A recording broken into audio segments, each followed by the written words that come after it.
안녕하십니까, 노선호입니다. 10월 9일 토요일입니다. 토요일 오전 오늘 새벽 마감된 미국 시장 정리해보는 시간 갖도록 하겠고요. 또 어제 마감 시황 말씀을 드리도록 하겠습니다. 지난주에 보셨겠지만 오늘 새벽 마감된 미국 시장보다는 월요일에 미국 시장이 더 중요하지 않나 그런 생각이 들어요. 지난주에 금요일날 시장은 좋았고 월요일날 미국 시장이 안 좋았는데요. 화요일날 우리 시장이 상당히 좀 어려운 움직임을 보였습니다. 그래서 오늘은 미국 시장 간단하게 보고 우리 시장 어제 마감 시황 살펴보겠습니다. 미국 시장 3대 지수 모두 하락을 했습니다. 나스닥 지수 0.51% 하락을 했고 다우 지수 0.03% 하락. 조금만 더 상승했어도 혼조 마감이라는 좀 표현을 쓸 수 있었을 텐데 아쉬운 것 같네요. S&P 500 지수 0.19% 하락 마감을 했습니다. 고용지표가 좀 좋지 못하게 나왔어요. 개장 전에 이제 실망스러운 고용지표가 발표되면서 시장의 악재로서 작용을 했습니다. 9월 비농업 신규 고용이 19만 4천 명 증가했고 시장 예상치가 50만 명 정도 증가했는데요. 30만 명 이상 하회하는 모습을 보였습니다.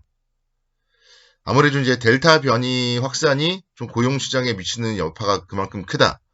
그렇게 좀 분석이 되고 있고요. 특히 이제 이렇게 고용이 안 되다 보니까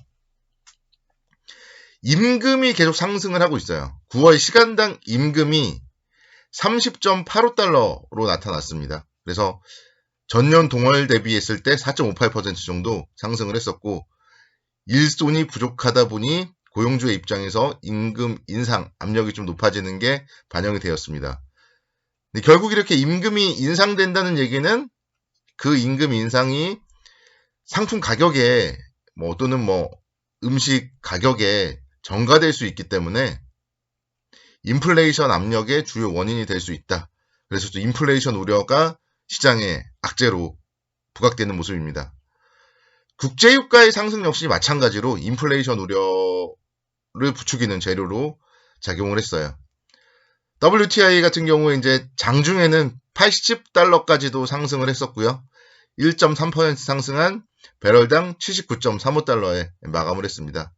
유가가 어쨌든 계속 상승을 하고 있다는 거에 주목을 하셔야 되고 국내에서 지금 정유주들이 목요일, 금요일 조금 하락을 했거든요.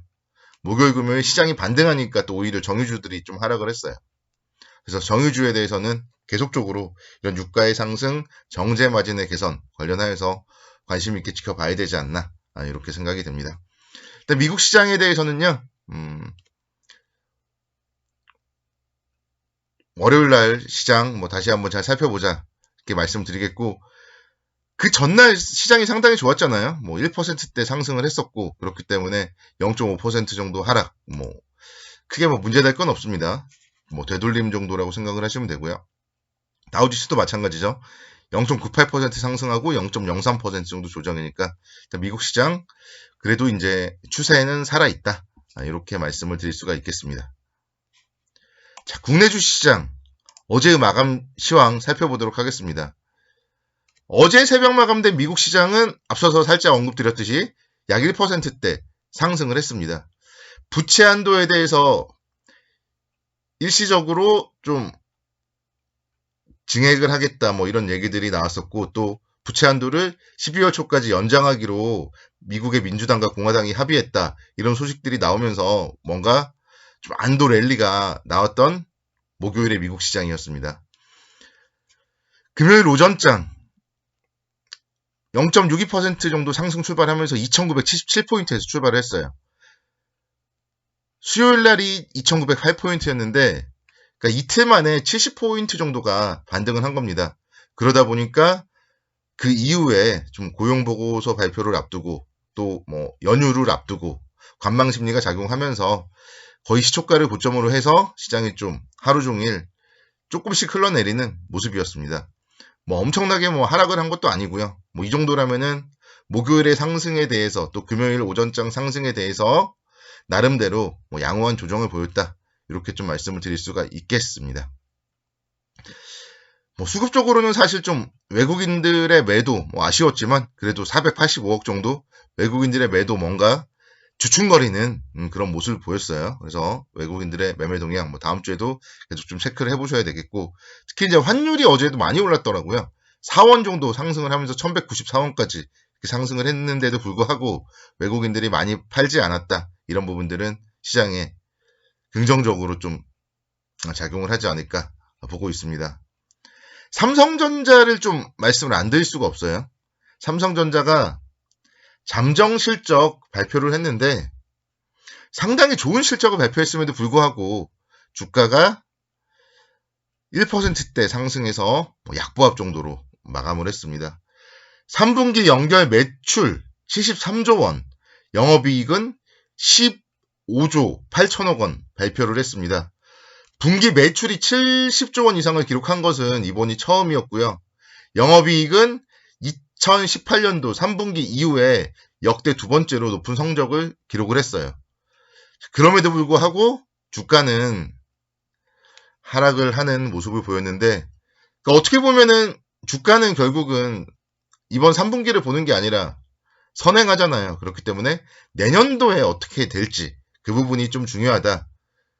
그래서 지금보다 6개월 뒤라던가 1년 뒤의 상황을 더 중요하게 바라보고 있지 않나, 이렇게 말씀을 드릴 수가 있겠고, 꺾인다고 하더라도 일시적인 거고요. 지금 어쨌든 삼성전자 같은 경우는 1월달 이후에 주가가 전혀 상승을 하지 못했습니다. 그래서 어떻게 보면은 6만 원대 정도 오면은 그래도 좀 저점 매수 관점으로 접근 가능하지 않나, 이렇게 전망을 해볼 수가 있을 것 같고, LG전자가 사실은 이제 삼성전자랑 같은 날 잠정 실적 발표를 해야 되거든요. 근데 LG전자의 실적 발표 일정은 10월 12일 화요일로 연기가 되었습니다. 보통 실적 발표를 연기한다는 얘기는 확률적으로 긍정보다는 좀 부정일 가능성이 높기 때문에 그 부분에 대해서도 우리는 좀 생각을 해보셔야 되고, 12일 날 LG전자의 실적 주목을 해보셔야 될 것 같아요. 사실 LG전자 같은 경우는 지금 이제 전장 쪽에 좀 기대를 하고 있는데, 그 부분은 아직까지는 이제 실적으로 나타나지 않고 있기 때문에 향후에 전장 부품에 대한 기대감이 사실 지난 1월 달에 19만 원대까지 주가를 상승 요인으로 이끌었었거든요. 그 부분에 대해서는 언젠가는 또다시 실적으로 반영이 되면 긍정적인 모습으로 작용을 하겠지만, 지금 당장은 그래도 이제 중요한 거는 가전이에요. 근데 사실 지금 가전 같은 경우도 코로나로 인해서 좀 생산이 좀 많이 지연되고 있어요. 삼성전자도 그렇고 LG전자도 그렇고.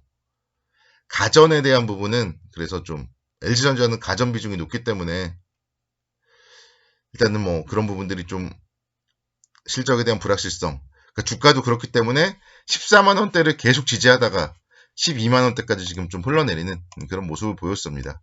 그래서 일단 실적이 좀 좋지 못할 가능성 염두를 해 두시고, 당분간은 좀 중장기적으로는 떨어질 때 분할 매수 관점 가능하겠지만, 단기적으로 본다면 조금 보수적으로 보는 게 어떨까, 이런 생각을 해봅니다.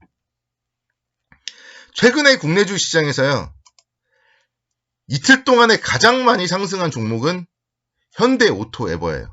자동차 관련 주들이 전반적으로 좋았지만 그 중에서도 현대오토에버 목요일날 7%대, 금요일날 10%대 상승을 하면서 이틀 만에, 사실 주가가 9만 원대까지 하락을 하면서 엄청나게 많이 하락을 하면서 보유하고 있는 분에게는 공포감으로 다가왔지만, 이틀 만에 사실 어느 정도 이전 박스권 라인은 좀 회복을 하는 그런 모습을 보였습니다. 그래서 이런 부분들, 현대오토에버 같은 경우도 12일인가 13일 정도에 또 기업 설명회를 하더라고요. 그 부분에 대해서도 한번 좀 주목을 해봐야 되지 않을까 생각이 되고, 자동차 관련주들이 엄청나게 그래도 좋아요. 기아도 8만 원대까지 올랐었습니다. 2.6% 상승을 하면서 결국 자동차 부품이 부족하다 이런 부분들 때문에 힘들었지만, 그래도 주가의 움직임, 먼저 올라오는 섹터가 자동차 섹터다. 이걸 여러분들이 잘 좀 주목을 해보셔야 되겠어요. 만도도 마찬가지죠. 6% 상승하면서 5만 7천 원대까지. 차량용 반도체 쇼티지, 장기화 이런 부분들이 어느 정도는 반영이 되지 않았나 생각이 됩니다. 연휴 잘 보내시기 바라겠고요. 저는 또 내일과 모레 찾아오도록 하겠습니다. 감사합니다.